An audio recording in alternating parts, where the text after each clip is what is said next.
মিশরের রাজধানী কায়রোয় হামাস ও ইসরায়েলের প্রতিনিধি দল বসছে একের পর এক বৈঠকে, কিন্তু কিছুতেই রাফায় অভিযান থেকে পিছপা হচ্ছে না ইসরায়েল। স্থল অভিযান পরিচালনা করতে রাফায় প্রবেশ করেছে ইসরায়েলি ট্যাঙ্ক, চলছে বিমান হামলাও। জাতিসংঘ মহাসচিব বলেছেন, রাফায় ইসরায়েলি হামলার অর্থ আরও মানবিক বিপর্যয়। এ খবর নিয়েই আরও বিস্তারে যাব। আন্তর্জাতিক সম্পর্ক বিশ্লেষক অধ্যাপক ডক্টর বশির আহমেদ আমাদের সাথে যুক্ত হচ্ছেন। স্বাগত জানাচ্ছি আপনাকে একাত্তরে। প্রধানমন্ত্রী শেখ হাসিনা ওআইসিভুক্ত দেশগুলোকে এক হবার আহ্বান জানিয়েছেন। আজকে তার বক্তব্যে এমনটি উঠে এসেছে। ফিলিস্তিন ইসরায়েল প্রশ্নে ওআইসির ভূমিকা এখন আসলে কি? ডিভাইসটি আনমিউট করতে হবে স্যার, শুনতে পাচ্ছি না।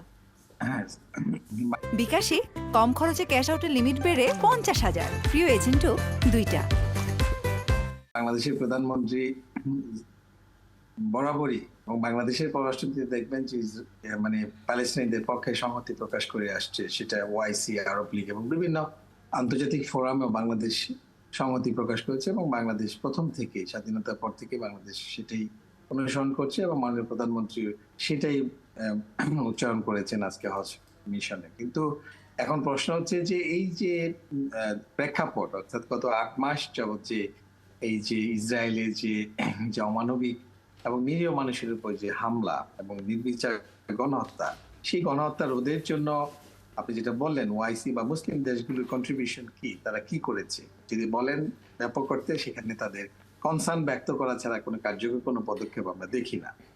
নট অনলি শুধু আপনার ওআইসি, ইভেন বিশ্ব বিবেক যাদেরকে আমরা জাতিসংঘ বলবো বা বিভিন্ন পশ্চিমা এমনকি মুসলিম বিশ্বের যে কৌশলগত গুরুত্বপূর্ণ দেশগুলো, ইরান, সৌদি আরব, তুরস্ক, কাতার, মিশর, আরব আমিরাত, এই দেশগুলো ফিলিস্তিন প্রশ্নে কতটা এক? সেটাই আমি বলছি যে ধরেন এখানে মধ্যপ্রাচ্যে মার্কিন যুক্তরাষ্ট্রের যে স্ট্র্যাটেজিক মিত্র হিসেবে আমরা যাদেরকে দেখেছি, আপনি যাদের নাম বলেন, সৌদি আরব, মিশর, কাতার, বাহরাইন, সংযুক্ত আরব আমিরাত, এই রাষ্ট্রগুলোর সাথে ইসরায়েলের যেরকম নৈকট্য আছে, মার্কিন যুক্তরাষ্ট্রের নৈকট্য আছে।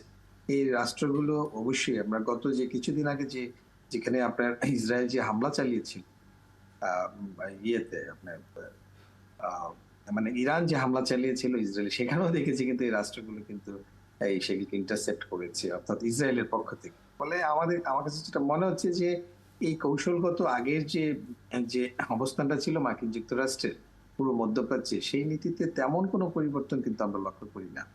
কারণ সেখানে নতুন প্রেক্ষাপট তৈরি হয়েছে, ইউক্রেন রাশিয়া যুদ্ধ, বা এখানে যদি আমরা বলি যে এখানে ইরান একটি নতুন শক্তি হিসাবে আবির্ভূত হয়েছে। কিন্তু মধ্যপ্রাচ্যের নীতিতে মার্কিন যুক্তরাষ্ট্রের যে কৌশলগত যে অবস্থান বা যে তাদের যে স্ট্র্যাটেজিক লক্ষ্য, সেখানে সৌদি আরব মাঝে মধ্যেই বিভিন্ন কনসার্ন শুধু ব্যক্ত করেছে, এখনো করছে। যে এই যে বললেন যে রাফা যুদ্ধে, সেখানেও কিন্তু আপনার সৌদি আরব একটি কনসার্ন ব্যক্ত করেছে যে রাফা যুদ্ধকে টার্গেট করলে সেটা পরিণতি ভালো হবে না। কিন্তু এই রাফার আক্রমণ বন্ধের জন্য আপনি যেটা বললেন যে ওআইসি কি ভূমিকা আছে, আমরা তো সেটা কিছু দেখি না এবং তুরস্কের কাছ থেকে কোনো ভূমিকা দেখি না। অর্থাৎ সম্মিলিতভাবে মুসলিম দেশগুলি কোনো একটি ফ্রন্ট বা একটি অবস্থান নিতে কিন্তু বরাবরই ব্যর্থ হয়েছে।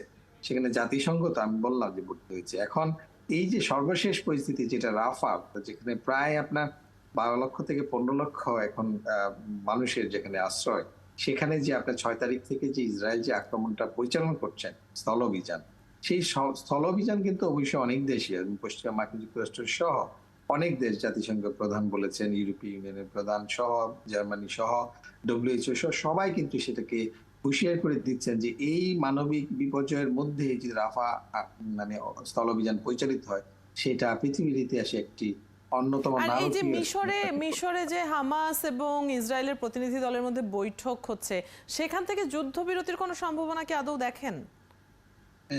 এটা কিন্তু বরাবরই কিছু, প্রথম যে যুদ্ধবিরতির যে একটি ছিল, সেখানে কিন্তু আমরা মার্কিন যুক্তরাষ্ট্র, মিশর এবং কাতার সেখানে ভূমিকা পালন করেছিলেন এবং পরবর্তীতে আবার যুদ্ধবিরতিটা ভেঙে যাওয়ার পরে কিছুদিন পর থেকে মূলত এই 3টি দেশ কিন্তু কাজ করছে।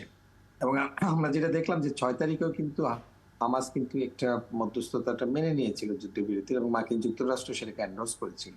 কিন্তু ইসরায়েল সেটাকে বাতিল করে দিয়েছে। বাতিল করে ওই দিনই তারা স্থল অভিযান এবং বিমান হামলা অব্যাহত রেখেছে। ফলে এখন এই মুহূর্তে আবার যে যে বেসতে যাওয়া যে যুদ্ধবিরতি, সেটা এই মুহূর্তে কার্যকর হবে এরকম প্রত্যাশা করছি না। কারণ নেতানিয়াহু এবং তার যুদ্ধকালীন যে ক্যাবিনেট, তারা কিন্তু সিদ্ধান্ত নিয়েছেন যে তারা রাফায় অভিযান পরিচালনা করবেন। এখন সেই অভিযানের গুরুত্ব, ঘনত্ব বা ব্যাপকতা কত হবে সেটা নিয়ে হয়তো প্রশ্ন আছে। এবং মার্কিন যুক্তরাষ্ট্র কিন্তু একটি বোমা চালানো তারা ইতিমধ্যে স্থগিত করেছে, এবং আপনি জানেন প্রায় 1.5 শতাধিক স্কুল এবং বিশ্ববিদ্যালয়ে কিন্তু মার্কিন যুক্তরাষ্ট্রে ইসরায়েলের এই আগ্রাসন বিরোধী অবস্থান আছে। ফলে বাইডেন প্রশাসনের জন্য আভ্যন্তরীণ রাজনীতিতে কিন্তু একটা ব্যাপক চাপ তৈরি হয়েছে।